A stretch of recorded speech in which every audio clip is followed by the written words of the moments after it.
एक घने जंगल में एक चालाक बकरी रहती थी। वह न सिर्फ तेज दौड़ सकती थी, बल्कि अपनी समझदारी से किसी भी खतरे से खुद को बचा सकती थी। जंगल के सभी जानवर उसकी बुद्धिमानी की तारीफ किया करते थे। एक दिन जंगल का खूंखार शेर बहुत भूखा था। वह इधर उधर शिकार की तलाश कर रहा था। तभी उसकी नजर बकरी पर पड़ी। शेर के मुंह में पानी आ गया और वह मन ही मन बोला, आज तो मुझे स्वादिष्ट खाना मिल ही गया।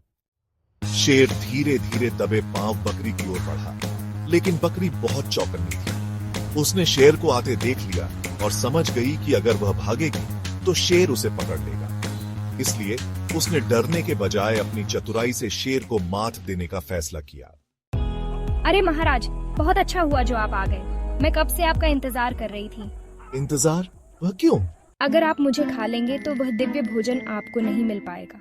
इसलिए उन्होंने आपके लिए एक विशेष भोजन तैयार किया है। मैं उसी भोजन को लेने जा रही थी। महाराज, मुझे जंगल के देवता ने भेजा है।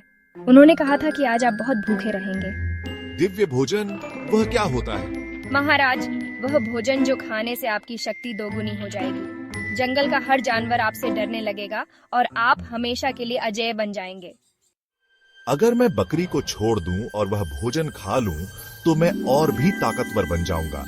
ठीक है, मुझे वह भोजन कहाँ मिलेगा?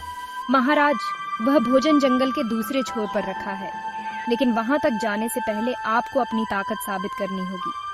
आपको इस बड़े पत्थर को अपनी पूंछ से उठाना होगा, तभी देवता खुश होंगे और आपको भोजन मिलेगा। शेर ने बिना कुछ सोचे समझे अपनी पूंछ से भारी पत्थर को उठाने की कोशिश की। जैसे ही उसने अपनी पूंछ पत्थर के नीचे फंसाई, बकरी ने जोर से हंसते हुए कहा, महाराज, आप तो सच में भोले हैं। ताकत से ज्यादा अक्लमंदी काम आती है। इतना कहकर वह तेजी से जंगल की ओर भाग गई। शेर जब तक अपनी पूंछ छुड़ाकर दौड़ता, तब तक बकरी दूर निकल चुकी थी। मुझे धोखा दे दिया। ये बकरी सच में बहुत चालाक है। महाराज, हमेशा याद रखिए, ताकतवर होना जरूरी नहीं, बल्कि अक्लमंद होना ज्यादा जरूरी है।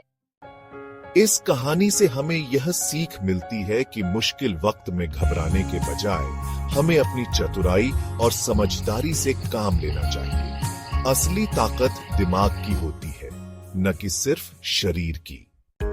अगर आपको यह कहानी पसंद आई हो, तो हमारे चैनल को लाइक करें, कमेंट करें और सब्सक्राइब करना ना भूलें।